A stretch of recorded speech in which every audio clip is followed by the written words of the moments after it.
los que nos acompañan hoy presencialmente en el auditorio Francisco Rosende, que sin duda estaría feliz de escuchar el informe de política monetaria, y también a todos los que nos acompañan desde la casa, desde las otras aulas o que nos acompañan vía streaming.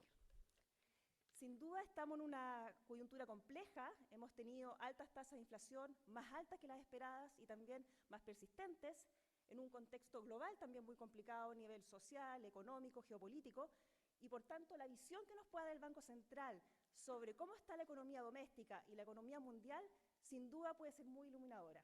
Así que estamos muy contentos de contar con la presencia de Alberto Nodón, quien nos va a presentar hoy día el IPOM.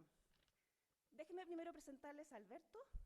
Alberto Nodón es consejero del Banco Central desde marzo del 2018 hasta su ingreso al Consejo, y desde septiembre del 2014 fue gerente de la División de Estudios del Banco Central. Anteriormente fue jefe del Departamento de Modelos y Proyecciones Macroeconómicas. También fue economista senior, también fue analista económico, es decir, toda una carrera dentro del Banco Central. Y también fue economista jefe del Banco de Crédito e Inversiones. Ha participado en múltiples actividades académicas en otras universidades, en esta universidad, y de hecho hoy día estamos muy contentos de que sea profesor nuestro y está dictando actualmente el curso de Macroeconomía Internacional. Así que es todo un honor tener a Alberto, que además es ingeniero comercial de nuestra casa de estudios, recibió el premio Raúl Ayver al mejor egresado de la promoción 2000 y también tiene un magíster y doctorado en economía de la Universidad de California. Así que, sin más preámbulos, dejo con ustedes a Alberto Nodón, que nos presentará hoy día el informe Política Monetaria de junio. Gracias.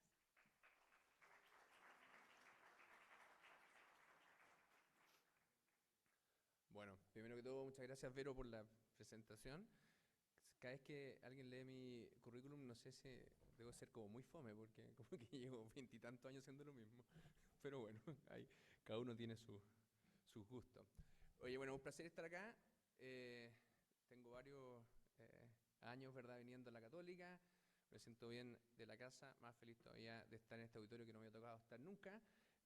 Doblemente feliz que lleve el nombre de Pancho Rosende, a quien le tuve mucho cariño, fue mi profesor, fue ayudante de él, fue mi mentor en muchas cosas, así que bien emocionante venir a presentar acá. Bueno, ¿qué les voy a presentar? Como dijo Lavero, nosotros publicamos el informe de política monetaria hace unos pocos días y les voy a contar más o menos cómo vemos el problema de la inflación, que como todos ustedes saben es un problema que es bien acucioso, y cómo pensamos que lo vamos a ir solucionando. Entonces déjenme partir con este gráfico que, por decirlo de una manera, es el gráfico que nos hace, por decirlo de alguna forma, dormir mal, ¿verdad?, estos últimos días o este último tiempo. ¿Qué es lo que muestra este gráfico? Básicamente muestra la evolución de la inflación en la línea negra y las distintas proyecciones para la inflación total que hemos ido haciendo en los diferentes IPOMs desde marzo del año pasado hasta junio de este año, cada una un color distinto. Y este gráfico básicamente muestra tres cosas. Primero, que la inflación va a llegar a niveles bien altos, en torno al 12%, cuando saca el promedio trimestral. Estos son datos trimestrales, pero en algún mes en particular se van a cumplir cerca de 13%. Esos son niveles bien altos que no veíamos hace mucho tiempo en Chile. La segunda cosa que muestra es que la inflación nos ha ido sorprendiendo de manera bien intensa durante el último tiempo. Si se fijan ustedes, nuestras proyecciones para la inflación las hemos ido corrigiendo sucesivamente al alza después en cada informe.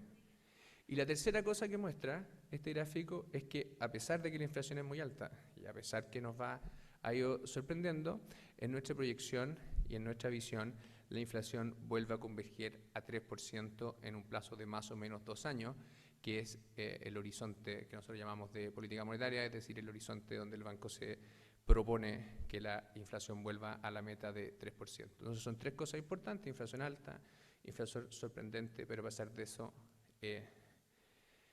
la convicción que, haciendo la política monetaria adecuada, y si se dan varias cosas que les voy a ir contando en el camino, vamos a ser capaces de devolver la inflación a 3% en este plazo de 2 años. En el informe hay un montón de cosas. Hay varios recuadros interesantes, hay un análisis exhaustivo de un montón de temas. Obviamente en una presentación de poco menos de 35 o 40 minutos, que es lo que pretendo hacer, no lo alcanzo a cubrir todo, así que lo invito a que se lean el informe y le den una mirada con detención. Yo en esta presentación me voy a detener en 3 preguntas, que creo que son 3 preguntas que son bien relevantes y respecto a las cuales el informe entrega bastante información. La primera, obvio, es que ¿qué hay detrás de la inflación tan alta y de la sucesiva sorpresa? Cuando me refiero a esto, voy a entrar un poquito en un debate, voy a hacer una pequeña digresión sobre un tema que ha estado mucho en la discusión entre los economistas, pero también en círculos más amplios, en la prensa, desde luego, que es esta idea de que qué es lo que mueve la inflación, si son los factores internos o externos, y cuánto importa, ¿verdad?, para la política monetaria que el origen de la inflación venga de uno u otro lado. La segunda pregunta que voy a tratar de responder hoy día, bueno, es la obvia. ¿Por qué pensamos que la inflación, a pesar de que nos ha sorprendido y a pesar que es tan alta, por qué pensamos que va a volver al 3% dentro de este horizonte de política, este horizonte de 2 años? Y por último voy a referirme brevemente a los principales riesgos, que son, ¿verdad?, aquellas cosas que pueden pasar, que nos pueden sacar de nuestro escenario base. Entonces déjenme ir primero a la primera pregunta. ¿Qué hay detrás de esta inflación tan alta? Lo que hay en este gráfico son una barra bien grande que tiene 2 partes, una verde y una café, ¿verdad? El tamaño total de la barra es el aumento de la inflación que ha habido o que va a haber, según nuestros cálculos, entre la inflación que había el primer trimestre del año 2021 y la inflación que va a haber el tercer trimestre del año 2022. ¿Por qué el tercer trimestre del año 2022? Bueno, está bastante cerca, pero es el trimestre donde nosotros creemos que la inflación va a llegar a su pico. Va a llegar, como les decía yo, en torno a 12% en promedio trimestral. Si uno compara la inflación que había en el primer trimestre del año 2021 y la que va a haber en ese minuto, la inflación va a haber subido algo menos de 10%, en torno a 9,4%. Entonces, desde los niveles más o menos que tenía en esa época, están en torno al 3%, que es como el objetivo de inflación promedio que tiene el banco. Entonces, ¿qué es lo que hay atrás de ese salto tan grande en la inflación? Bueno, vamos a dividir los componentes en 2 cosas. Aquellas que son cosas que son internas y aquellas cosas que son más bien externas. Las internas están representadas por la parte café del gráfico. Y de esos 9,4 puntos, explican más o menos como 6. Y las cosas externas son el resto. Entonces, si pudiéramos así pensarlo en términos generales, cuando pensamos en por qué la inflación es tan alta en Chile, 1/3 del problema son cosas que vienen netamente de afuera. Y los otros 2/3 son cosas que tienen más que ver con desarrollos locales. Ahora, por cierto, esta distinción no es perfecta. Hay distintas formas de hacerla y distintas metodologías van a hacer que el encuadre cambie un poco más, un poco menos, pero lo que sí es bastante robusto es que el componente de mayor inflación asociado a cosas locales tiende a ser mayoritario. Puede no ser 2/3, puede ser un poco menos, ¿verdad?, un poco más, dependiendo, como les digo, cuál es la metodología que uno usa para identificar los factores detrás de la inflación, pero lo que sí es claro es que una parte importante es la parte asociada a factores internos. Ahora, de los factores externos, los culpables son bien obvios, ¿verdad? Todos sabemos lo que ha pasado en el mundo con la invasión rusa a Ucrania, sabemos el impacto que eso ha tenido en el precio de algunos bienes importantes, en particular el combustible y los alimentos. Y de hecho, como se muestra en la gráfica que está a la derecha, si ustedes miran, esta gráfica que está a la derecha representa la contribución de esos 2 precios, el precio de los alimentos y de la energía, a la inflación. Entonces, si esto es 3%, significa que hay 3 puntos porcentuales más o menos de la inflación actual que están asociados directamente a los alimentos. Y si ustedes se fijan, típicamente, ¿verdad?, los alimentos son importantes, son una parte importante de la canasta del IPC, y no es raro que representen más o menos 1% de la inflación en general que hay en el país. Pero eso ha aumentado casi 3 veces, ¿verdad? Entonces, el aumento de los precios, ¿verdad?, de los alimentos mundial, que se refleja, bueno, todos vamos al supermercado, compramos aceite, compramos pan, qué sé yo, otras cosas, y hemos visto cómo esos precios suben. Y eso tiene una causa claramente externa. Ahora, no solo eso, sino también el precio del combustible se ha ido muy arriba, ¿verdad? Y ha seguido subiendo además en el margen. Y esos dos precios son parte importante de las causas externas de la inflación. Ahora, no son las únicas, sabemos que la inflación es un fenómeno global, que está asociado a distintas cosas, entre otras cosas a problemas con las cadenas de logística que han encarecido muchos bienes que vienen de afuera. Entonces, no son solamente los problemas que vienen de Ucrania, la inflación es algo más general en el mundo, pero yo diría que esos dos son como los grandes culpables, ¿verdad?, de la parte externa. ¿Qué hay de la parte interna? La parte interna tiene dos cosas principales. Hay muchas cosas también, ¿verdad?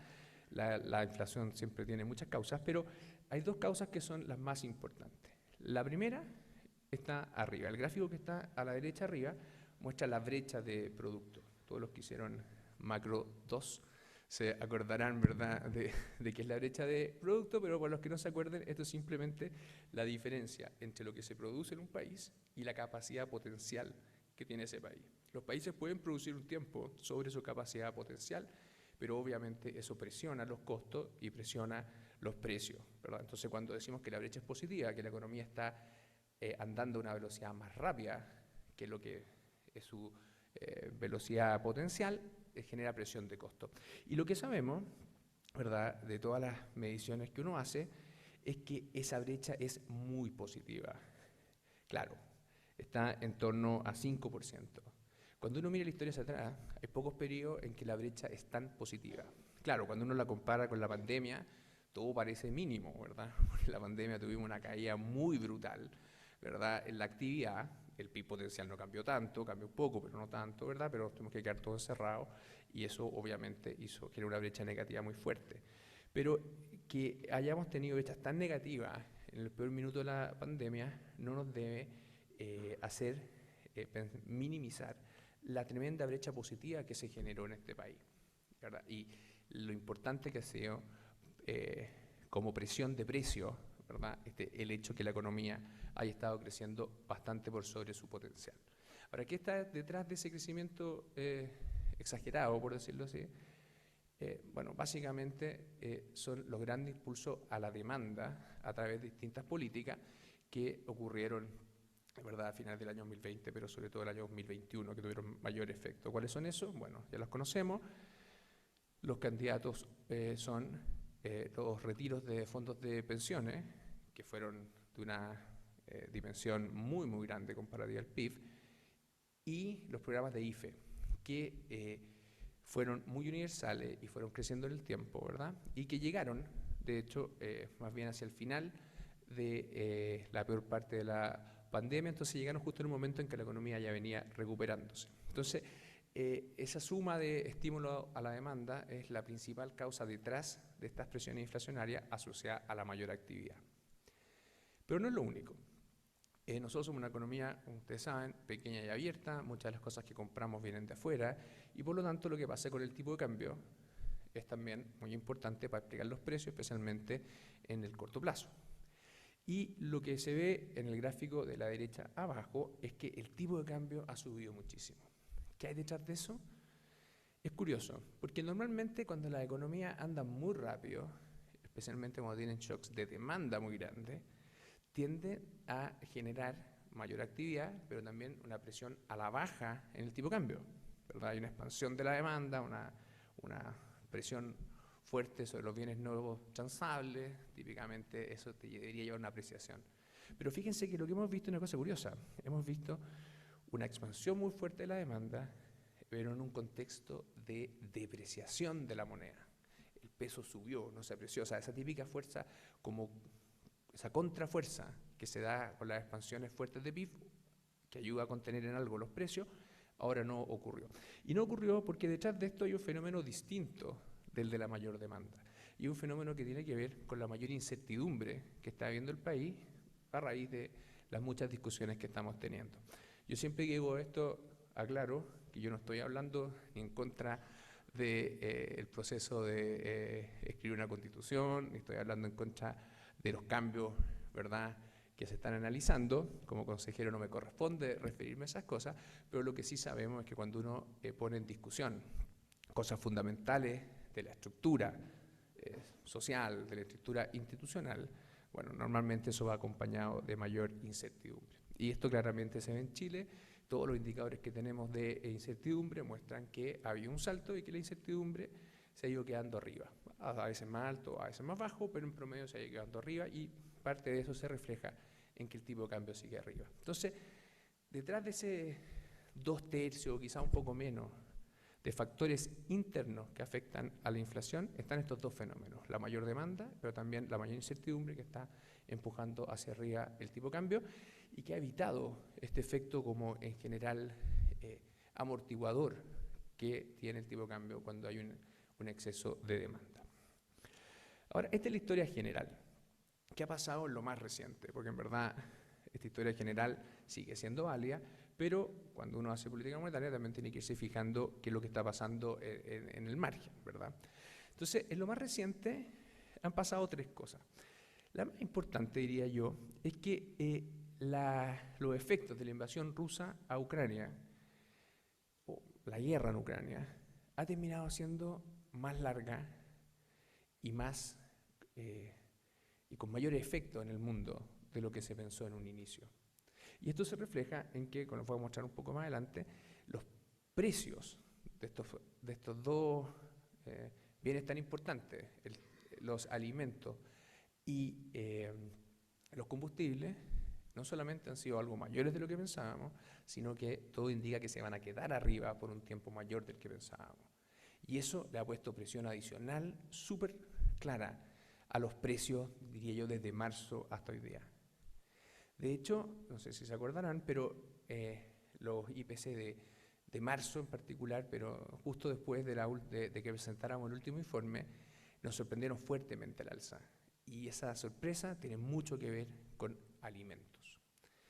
También es cierto que en este tiempo nosotros esperábamos que el consumo en particular se empezara a ajustar, ¿verdad? Y que esa fuerza que presionaba los precios por mayor actividad empezara a ceder. Y no ha cedido con la velocidad que nosotros pensábamos, de hecho nos ha sorprendido también al alza. Entonces, esa otra fuerza, ya no externa, sino interna, que estaba presionando los precios, también ha terminado siendo mayor. Y para que vean más o menos lo mayor que ha sido, lo que hay en esta tabla de acá es la proyección que nosotros hemos hecho en distintos informes respecto de cómo va a evolucionar el consumo en promedio entre los años 2022 y 2023. Nosotros en marzo del año 2021 esperábamos que el consumo en promedio durante estos 2 años creciera en torno a 7%. Nuestra última proyección es 10%, o sea, es sustancialmente mayor. El consumo está, ¿verdad?, un poquito más de 3,5% por sobre, o va a estar por sobre lo que nosotros pensábamos. Entonces, eso implica, ¿verdad?, que esta presión de demanda que se tenía que ir deshaciendo para bajar la presión de los costos y de precio, no lo está haciendo como nosotros pensábamos. Entonces, noticias desde el último informe hasta ahora, más o menos malas para la inflación. Malas porque los precios de afuera han quedado más arriba y van a quedar arriba por más tiempo. Malas porque esta presión de demanda no está cediendo con la velocidad que nosotros pensábamos. Y no solo eso, sino que hay otras cosas también que han pasado. El tipo de cambio se volvió a depreciar, el peso se volvió a depreciar y además surgieron cosas no tan grandes, pero que todas suman al final de la vía en distintos lugares. La más típica que mucha gente menciona, que tiene importancia, no es tan importante como las otras cosas, pero es importante. Los chinos, ¿verdad?, para lidiar con el COVID, hicieron un lockdown mucho más severo y eso ha afectado obviamente las cadenas de distribución del mundo, etc. Entonces, en el margen, las noticias para la inflación no fueron buenas, principalmente por el lado externo, pero en el lado interno también importan. De hecho, si se fijan aquí en el gráfico que está a la izquierda abajo, esta es la sorpresa inflacionaria desde el último IPOM. Entonces, este es el IPOM de junio, comparado con el IPOM que teníamos en marzo, y la inflación fue, no sé, como 1,5 más en este puro periodo de lo que pensábamos. Gran parte se explica por la parte verde, que son los alimentos, y eso, como les mencionaba, quizá ha sido la noticia más importante. ¿Ok? Entonces, tenemos que el fenómeno inflacionario, obviamente, es una cosa multicausal, viene de muchas partes, ¿verdad? Pero lo que quiero ahora, en un minuto, es hacer una pequeña digresión, porque lo que se oye muchas veces, y uno, de hecho me lo preguntaron ayer en una entrevista que hice en la televisión, pero uno lo oye en muchas partes, es esta idea de que, que la parte de la inflación que viene de cosas externas, ¿verdad?, no debería afectar a la política monetaria. El argumento es más o menos como el siguiente. Es, como la política monetaria no puede afectar los factores externos que causan la inflación, entonces no debería reaccionar a ello. Y de aquí viene una pelea que es bien intensa, porque tomado de esta idea, mucha gente ha tratado de mostrar que en verdad la inflación es principalmente un fenómeno externo, y que por lo tanto el Banco Central no debería subir las tasas porque frente a esos fenómenos externos no hay nada que hacer. Ok, entonces quiero durante 2 minutos comentar esta idea de que la política monetaria no puede influir en los factores externos, que eso es obvio, pero como no puede influir en los factores externos, entonces no debería reaccionar a ello. Eso es totalmente, no totalmente, pero es incorrecto. Entonces, ¿por qué es incorrecto? 3 cosas que son importantes para tener en cuenta cuando uno piensa en esta distinción de fenómenos internos y externos. En primer lugar, la tasa de política monetaria es una variable nominal, es una tasa nominal. Pero, como ustedes bien saben, cuando uno hace política monetaria y mide cuán contractivo o expansivo quiere ser, lo tiene que medir con la tasa real, ¿verdad? Porque la tasa real es la que afecta las decisiones de consumo e inversión de las personas y de las firmas, qué sé yo. Entonces, si por alguna razón la inflación sube y tú dejas, y la inflación esperada sube, y tú dejas la tasa nominal fija, en el fondo lo que estás haciendo es tener una tasa real mucho más baja. Entonces, incluso, simplemente si uno quisiera mantener la misma tasa real y no reaccionar mucho, por decirlo así, a la inflación externa, para mantener el mismo grado de expansividad de la política monetaria, uno debería corregir la tasa nominal.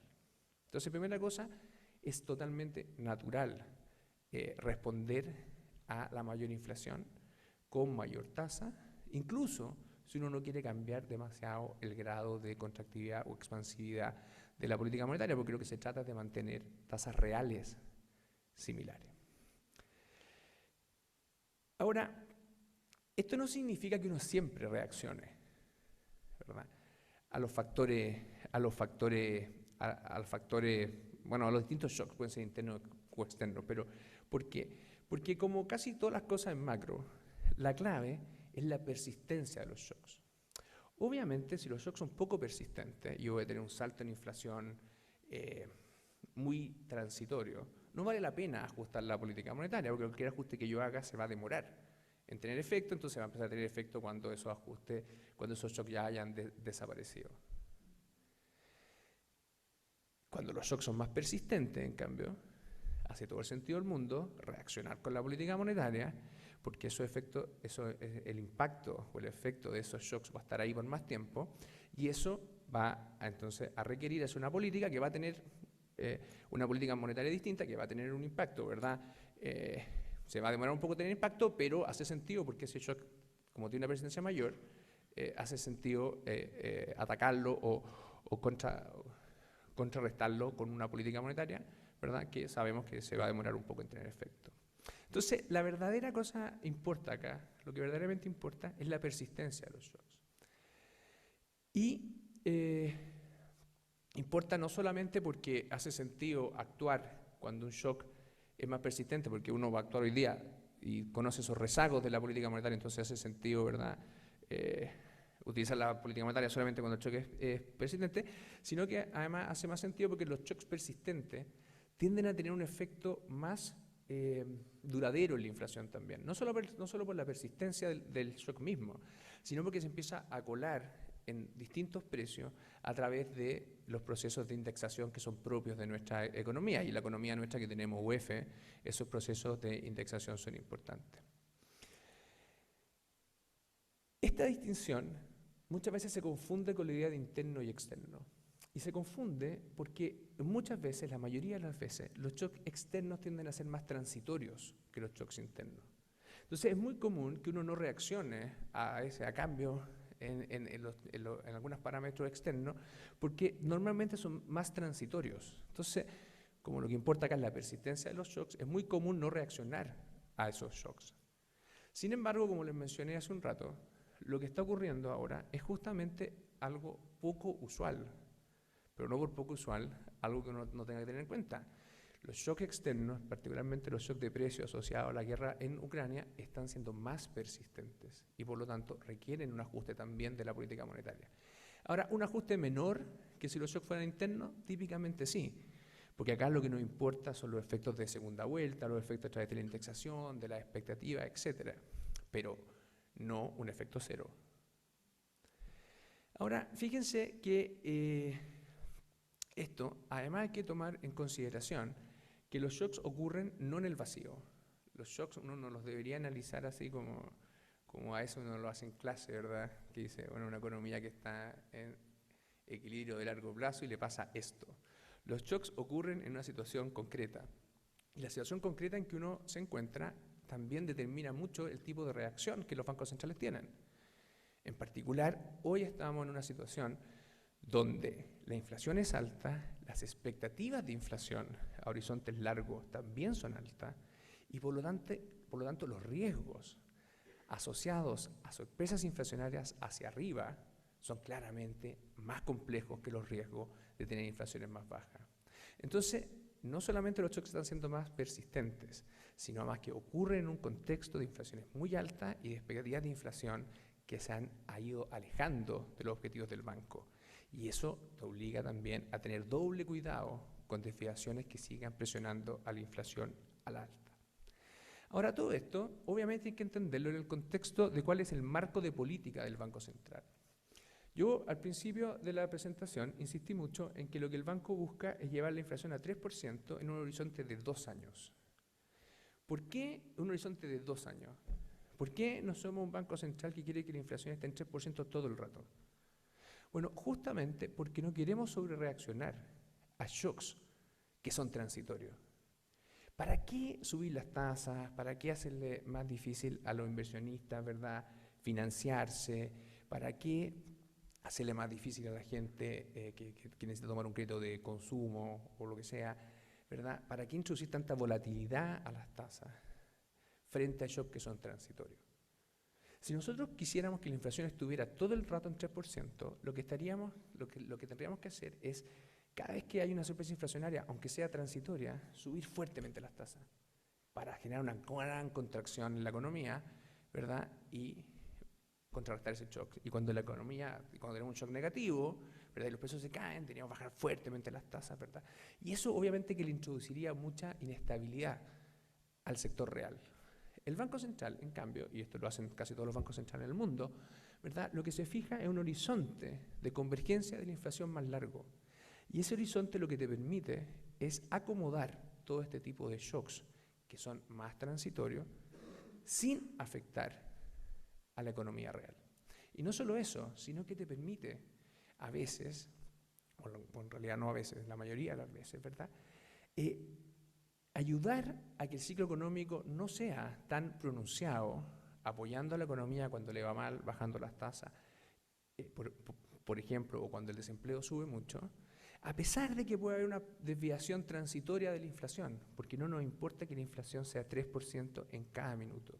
Entonces, nuestro marco de política está hecho para absorber estos shocks transitorios, que muchos son de origen externo, pero eso no significa que si esos shocks terminan siendo más persistentes de lo que uno pensaba, o se dan en momentos donde el problema inflacionario es particularmente complejo, que no significa que el Banco Central no tenga que actuar.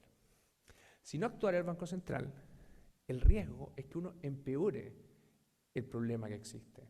Entonces, si suben los precios afuera de manera muy persistente y eso genera una fuerte inflación, y yo mantengo una tasa de política no adecuada, que al final termina significando una política que es expansiva, que lleva la economía por sobre su potencial, lo que voy a generar es más inflación. Y esa mayor inflación se va a ir haciendo, ¿verdad?, más persistente. Y eso va a correr el riesgo, uno, que termine en un desanclaje de la expectativa inflacionaria. Y cuando uno termina un desanclaje de la expectativa inflacionaria, esa inflación puede seguir subiendo y subiendo y subiendo, y lo que sí sabemos es que si uno quiere después ponerle coto a ese espiral inflacionario, por llamarlo así, va a requerir una política monetaria mucho más contractiva y con un costo para la actividad mucho mayor. Entonces, para prevenir que eso te ocurra, es muy importante ir actuando a tiempo, ¿verdad?, para ir conteniendo esas presiones inflacionarias. Bueno, eso es el panorama donde estamos. ¿A dónde vamos a ir? Bueno, como les mencioné, lo que nosotros proyectamos es que la inflación total, también la subyacente obviamente, pero lo que tengo acá, bueno, tengo las dos, la azul es la total, la roja es la subyacente, a pesar de que se va a pegar un buen salto, va a converger a 3% dentro de este horizonte de 2 años. Entonces, como está en este gráfico, ¿verdad?, la inflación va a subir harto y va a caer, eso sí, a 3% por ahí, primer trimestre del año 2024. Ahora, fíjense dos cosas de acá. Primero, la inflación total sube más rápido que la inflación subyacente. ¿Por qué pasa eso? Porque la inflación subyacente no tiene el impacto directo del precio de los combustibles y de los alimentos. Entonces, parte importante de la historia es que, como les voy a mostrar, el precio de los alimentos y los combustibles deja de crecer tanto, y eso nos va a ayudar a que la inflación total caiga. Pero, y eso va a hacer que caiga y caiga más rápido. Pero la inflación subyacente, que está más ligada a la actividad, que está más ligada también a la evolución cambiaria, esa se va a ir demorando un poquito más, porque lo que está detrás de la inflación subyacente son también fenómenos que tienden a ser más persistentes.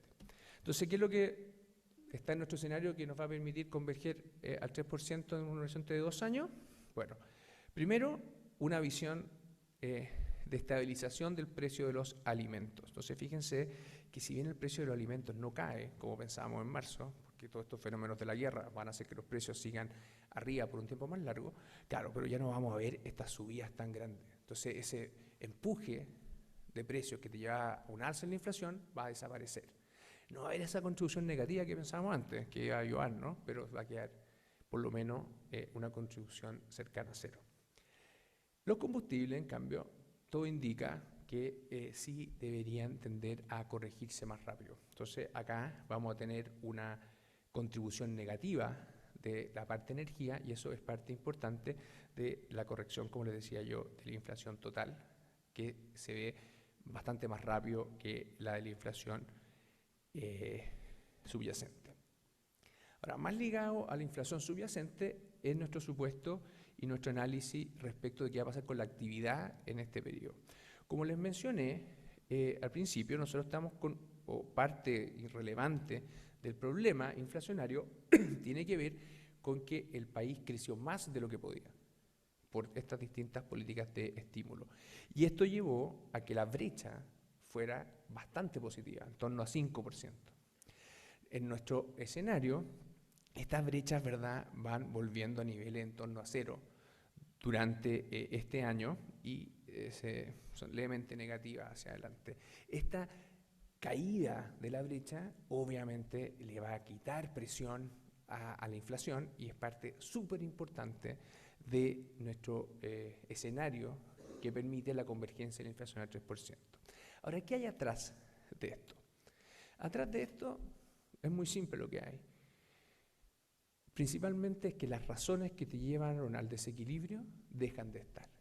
Y esto es lo que nosotros hemos dicho o hemos fraseado como que la economía logra resolver los significativos desequilibrios que acumuló en los años pasados. En pocas palabras, esto es una política fiscal ordenada en línea con lo que el ministro de Hacienda ha sugerido como objetivo para el gobierno, que básicamente para el 2022 es cumplir con el presupuesto que se aprobó el año pasado y hacia adelante con una convergencia hacia un balance estructural. Y obviamente esto supone que no hay nuevas políticas que impulsan la demanda en el estilo, por ejemplo, de los retiros de los fondos de pensión u otras políticas similares. Esto no significa, por cierto, que no se pueda ayudar a la gente que está en problemas, ¿verdad? Pero esto implica que no hay políticas, por decirlo así, de carácter universal. Siempre se puede, ¿verdad?, hacer políticas más focalizadas, y me parece que eso ha sido un poco la tónica que ha ido impulsando especialmente el ministro de Hacienda para ayudar a la gente que obviamente en estos periodos de ajuste lo pasa más mal. Otra forma de mirar esto, pero me lo voy a saltar, es lo que ha pasado con la cuenta corriente, pero bueno, a los alumnos de Marco Internacional les sugiero mirar bien ese gráfico. Ahora, ¿qué hay detrás de esto? Bueno, no hay otra manera de ajustar un exceso de demanda que creciendo poco, ¿verdad? Y si ustedes se fijan en lo que hay aquí en las proyecciones de PIB, especialmente para el año 2023, hay una proyección de un crecimiento negativo. Básicamente nosotros pensamos que el próximo año vamos a crecer entre 0 y menos 1%. Esto en parte es reflejo de que este año vamos a hacer un ajuste menor del que pensábamos. Nosotros pensamos que este año íbamos a poder crecer entre 1 y 2% y es muy probable que terminemos entre 1,5 y 2,25%. O sea, no hicimos toda la pega que teníamos que hacer este año, especialmente el consumo no la hizo, ¿verdad? Y va a ocurrir que hay que hacer la pega con más intensidad el próximo, y por eso hay un menor crecimiento. Pero lo importante es que si hacemos el ajuste, ¿verdad?, el año 2024 vamos a poder estar creciendo en torno a nuestra capacidad potencial de vuelta. Entonces lo que se trata acá es de no posponer el ajuste y hacer el ajuste, ¿verdad?, de manera eficiente. Y para hacer el ajuste de manera eficiente, ya les voy a comentar, el rol de la política monetaria es importante, pero también el rol de las otras políticas públicas que tienen efecto macro. Como les mencionaba, ¿verdad?, parte del problema es que el consumo, fíjense, en vez de crecer en torno a 0, que es lo que nosotros pensábamos, este año va a terminar creciendo bastante más. O sea, el consumo, que es como el principal causante interno de la mayor inflación, no se está ajustando a la velocidad que nosotros pensábamos. Y esto, de alguna forma, ha presionado al alza a las tasas y ha obligado que la otra parte de la economía tenga que hacer un ajuste un poquito mayor. ¿Cuál es la otra parte? La inversión, que es más sensible a las tasas, ¿verdad? Entonces, al generar tasas más altas, el ajuste va cayendo un poquito más sobre la inversión y claramente se ve como, así como las proyecciones de consumo se corrigen al alza, las proyecciones de la inversión se corrigen a la baja. Ahora, obviamente, las tasas no son lo único que importa acá. La inversión reacciona mucho a los grados de incertidumbre mayores o menores que hay en la economía y más allá de las cosas locales, también se ha ido sumando bastante incertidumbre externa. Y esa incertidumbre externa obviamente también afecta a la inversión. Por último, el otro factor. Cuando yo les dije qué es lo que había generado inflación, les dije factor externo y factor interno asociado a la demanda y al tipo de cambio. Entonces, parte importante también del ajuste es la idea de que el tipo de cambio, que se ha despegado mucho de sus valores de largo plazo, vuelve dentro de los próximos 2 años a niveles más cercanos a su promedio histórico. No necesariamente su promedio histórico porque, dado todos los cambios que han habido en el país y en el mundo, es difícil saber cuál es el nivel de largo plazo que va a tener el tipo de cambio real a la larga.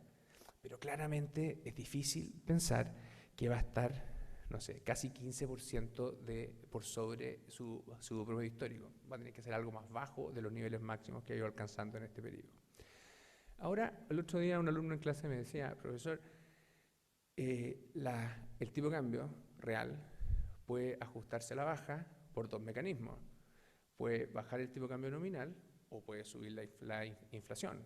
Entonces, ¿cómo sabemos que este ajuste de tipo de cambio real no va a ocurrir con mayor inflación? Bueno, clave acá es la política monetaria. Los países que tienen tipo de cambio flexible, como Chile, y una política monetaria responsable, que es coherente con el estado de la macroeconomía, suelen, en promedio, generar los ajustes de tipo de cambio real vía tipo de cambio nominal.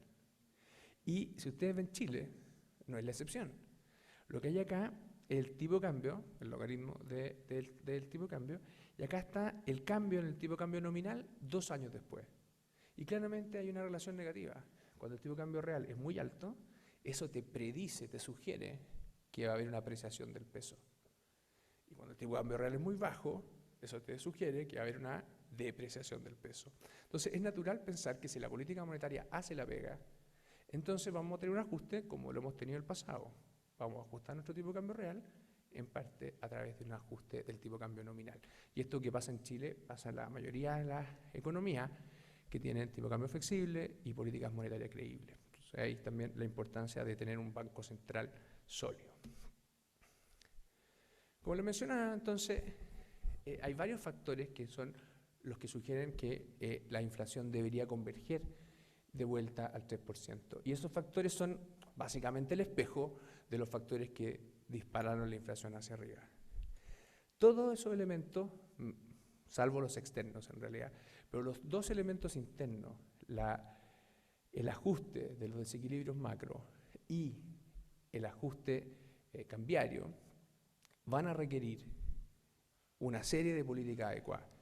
Vamos a tener que seguir en este proceso de consolidación fiscal, vamos a tener que seguir evitando políticas que hagan desbalance en la macro, pero también es muy importante que la política monetaria vaya haciendo la pega, vaya teniendo niveles de tasa coherentes con el estado de la macro.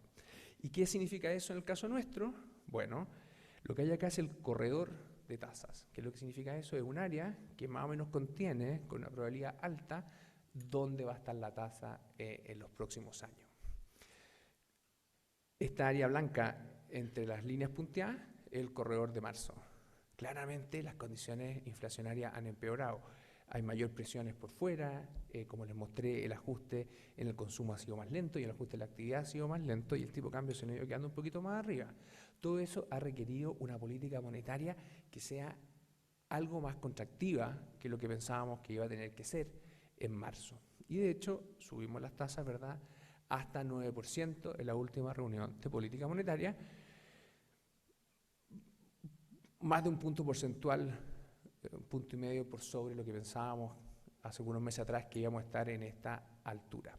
Ahora, tasas de 9% son altas, ¿verdad? Y creemos que estamos cerca de los niveles máximos que deberíamos llegar si es que se dan, esto es importante, condicional a que se den más o menos el escenario macroeconómico que tenemos delineado en el informe.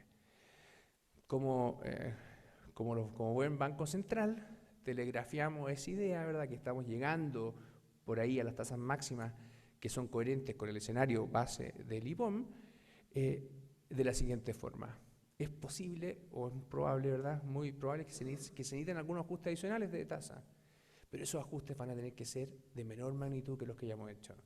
El último ajuste que hicimos fue de 75 puntos base, entonces ¿qué es lo que nosotros estamos viendo? Que se necesitan un poquito más de tasa, pero en cambios que deberían ser menores que esos 75 puntos base. Es decir, estamos llegando a un nivel de tasa que debería ser como, por decirlo así, probablemente el nivel más alto, estamos cerca del nivel más alto que deberíamos llegar. Ahora, repito, todo esto es condicional a que la macro se dé más o menos como nosotros pensábamos.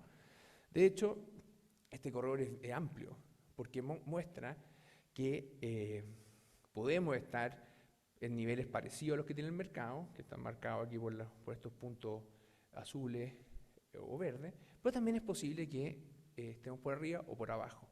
¿Qué nos llevaría a estar por arriba de esta y quizás tener que hacer un ajuste algo mayores que lo que pensábamos? Esos ajustes algo mayores estarían asociados a que vemos que los fenómenos de inflación son más persistentes de lo que pensábamos. Acuérdense aquí la importancia de la persistencia de los shocks. Porque los shocks pueden ser más persistentes, pero para que eso no se transforme en una inflación, que es persistentemente más alta también, ¿verdad?, la política monetaria tiene que ajustarse. ¿Qué shocks podrían generar esta mayor presión, de mayor persistencia y obligar a una política monetaria algo más contractiva?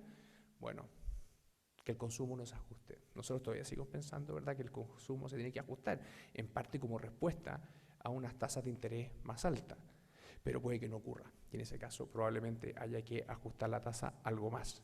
O también las presiones de costos globales, precios, pueden terminar siendo aún más altas y aún más persistentes, lo que requeriría una tasa un poquito más. Pero también puede pasar lo contrario, y eso también refleja que las tasas pueden ir por debajo o algo por debajo de lo que tiene este escenario central. Y aquí hay que tener cuidado porque estamos ya en un proceso de ajuste en la economía. Cuando uno mira la expansión del PIB trimestre contra trimestre, ya estamos en un trimestre donde esa variación va a ser negativa y es probable que tengamos varios trimestres contra trimestre de tasas negativas. Ahora, eso puede ocurrir más rápido. Muchas veces estos procesos de ajuste se decantan de una forma más rápida de lo que uno piensa.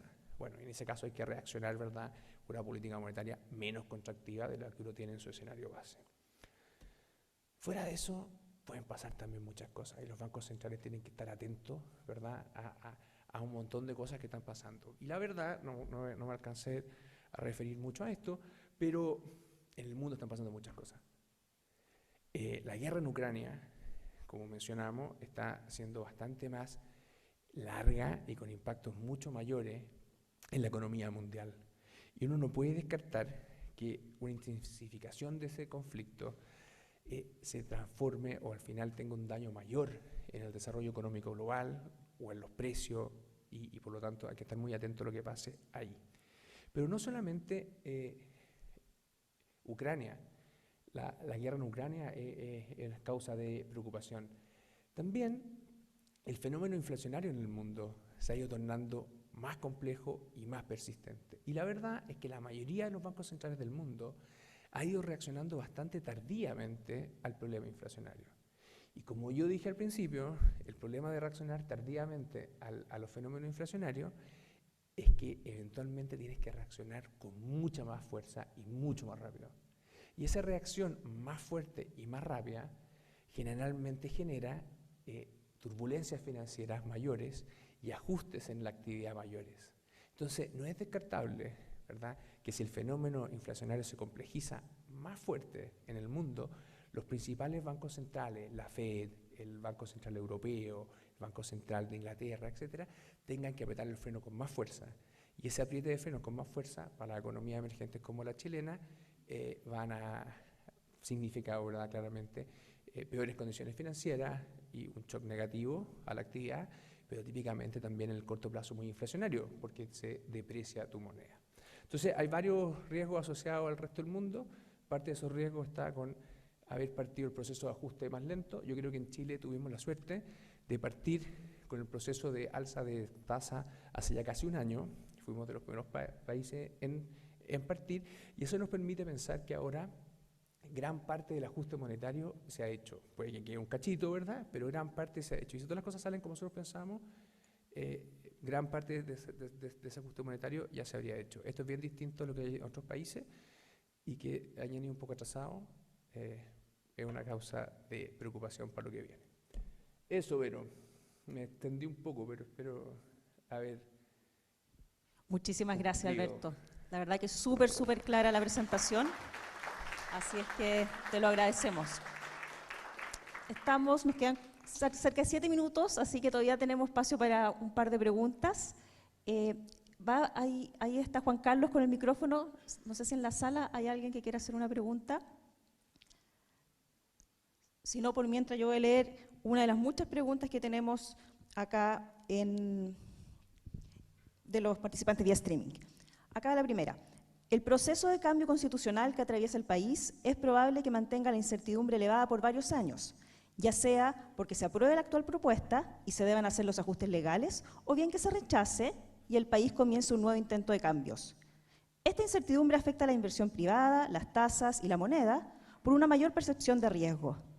¿Qué herramientas tiene el Banco Central para actuar en este ambiente de elevada incertidumbre y así mantener las expectativas ancladas? ¿Necesitará ser mucho más activo en términos de política monetaria? Esa es una pregunta que tiene varias partes. Primero, es cierto que los procesos de transformación institucional no se acaban en un día. Entonces es cierto, vamos a tener un plebiscito, va a ocurrir un resultado, pero eso no significa que los cambios van a parar ahí. Entonces, lo más razonable, estoy de acuerdo, es pensar que vamos a vivir en un proceso de ajuste institucional más largo. Ahora, yo creo que lo que uno ha aprendido de la historia es que uno puede hacer esos procesos generando mayor o menor incertidumbre. Entonces, lo que yo esperaría, ¿verdad?, es que seamos capaces de ir resolviendo nuestros problemas institucionales y mejorando nuestra institución sin generar tanto ruido. Entonces, yo creo que va a seguir habiendo incertidumbre, por cierto, en el sentido que vamos a seguir en un proceso de cambios, pero yo creo que es razonable pensar que esa incertidumbre se va a ir acotando. Es una cosa. La segunda parte es, bueno, ¿qué tiene que hacer el Banco Central frente a esto? Y la respuesta es, estos procesos tienen efectos tanto en el lado de la demanda como en el lado de la oferta. Y lo que le importa al Banco Central, por decirlo así, y lo que le importa a la inflación, es más bien el descuadre entre la demanda y la oferta. Entonces va a ir dependiendo mucho si estos efectos, si estos temas de ajuste institucional afectan mucho más a la demanda que a la oferta, bueno, va a haber que apoyar a la economía. Pero si generan un cambio más persistente en nuestra capacidad potencial, es muy probable que no se genere una brecha negativa, como sugiere la persona que pregunta, y eso obviamente es un escenario distinto. Perfecto, gracias. ¿Tenemos ahí una pregunta del público? Sí, acá. Es que, ¿qué tan factible o cuánta amenaza tenemos de que ocurra esta inflación en el país, dado a la como que siente inflación que tenemos y al producto que quizás no está creciendo tanto? Ok, acá a los banqueros centrales, a los economistas en general, pero siempre a mí no me gusta la palabra estanflación, porque la palabra estanflación está muy asociada a un periodo particular de la historia, ¿verdad?, en que vivimos un proceso muy prolongado de inflaciones altas, asociado en gran parte a un problema fiscal y a una falta de ancla, de falta de independencia de los bancos centrales, que coincidió también con un periodo de crecimiento bajo. Entonces, para mí el tema de esta inflación es más que un periodo de crecimiento bajo o incluso negativo con inflaciones altas. Habiendo aclarado eso, es muy probable que tengamos un periodo de crecimiento bajo, negativo incluso, con inflaciones todavía por sobre la meta. Yo creo que eso va a ocurrir a fines de este año, por cierto, que vamos a tener trimestres creciendo negativo, inflaciones todavía altas, pero yo no sé si lo llamaría un proceso estanflacionario clásico, porque en nuestras proyecciones, como lo mostré recién, si hacemos bien la pega y hacemos un ajuste adecuado, hacia el 2024 ya deberíamos estar en una situación más normal, con un país creciendo en torno a su potencial y inflación en torno a la meta. Entonces, mi respuesta tiene esas dos partes. Por una parte, discutiría cuál es la definición exacta de esta inflación, pero sí estaría dispuesto a señalar que va a haber algunos trimestres donde tengamos todavía inflación alta y crecimiento bajo o incluso negativo. Gracias. Y una última pregunta. Como se decía en la presentación, lo que importa es la tasa de política monetaria real y no la nominal, y por lo tanto, dado los altos niveles de inflación actuales, ¿significa que la política monetaria aún está en una instancia expansiva? Es una muy buena pregunta. Es cierto, si yo tomo la tasa de inflación hoy, 11,5%, y la tasa de política monetaria, 9%, hago la resta y me sale negativo. Okay. La pregunta es esa la forma correcta de medir la tasa real que impacta a la economía y por lo tanto que yo quiero medir usar como métrica de la expansividad de la política monetaria? Y mi respuesta sería no. Lo que uno típicamente quiere hacer es tomar dos cosas. Uno, la tasa hoy día respecto a la inflación esperada. ¿Ya? Entonces uno mira la inflación esperada y claramente, por ejemplo, la inflación esperada un año, dependiendo de que le pregunte uno, pero estará entre 6,5 y 7,5. Claramente por debajo del 9%. Pero la forma más fácil de mirar esto, ¿verdad? Un poco antes, pero otra cosa que es importante es notar que la tasa que maneja el Banco Central es una tasa de extremadamente corto plazo. Es la tasa, trata de afectar, o sea, el símil de la tasa interbancaria, que es la tasa overnight, de un día para otro. Entonces, lo que en verdad le importa a los bancos centrales es cómo a través de afectar esa tasa alteran o modifican o impactan el resto de las tasas hacia adelante. Y cuando uno mira las tasas reales en Chile, a un año, a 2 años y hacia adelante, son claramente positivas, dependiendo de la tasa que uno mire, ¿verdad? Va a estar entre 1,5% y 2%, que a nosotros nos parece que son tasas adecuadas, claramente positivas, claramente sobre la tasa neutral real que está en número entre 0,5 y 1, yo creo más cercana a 0,5 que a 1, pero tenemos tasas reales claramente por sobre la neutral a los horizontes relevantes. Entonces, yo no me confundiría, no creo que tomar la tasa nominal hoy día, menos la inflación hoy día, sea una buena métrica de la expansividad o no de la política monetaria. Excelente. Muchas gracias, Alberto. Antes de terminar, queremos darte un pequeño regalito Muchas por la gracias. presentación del IPOM Esto no estaba preparado. y le agradezco a todos, básicamente, que estuvieron acá presentes. Muchas gracias. Muchas gracias, Vero, y muchas gracias a todos por la paciencia. Muchas gracias a todos.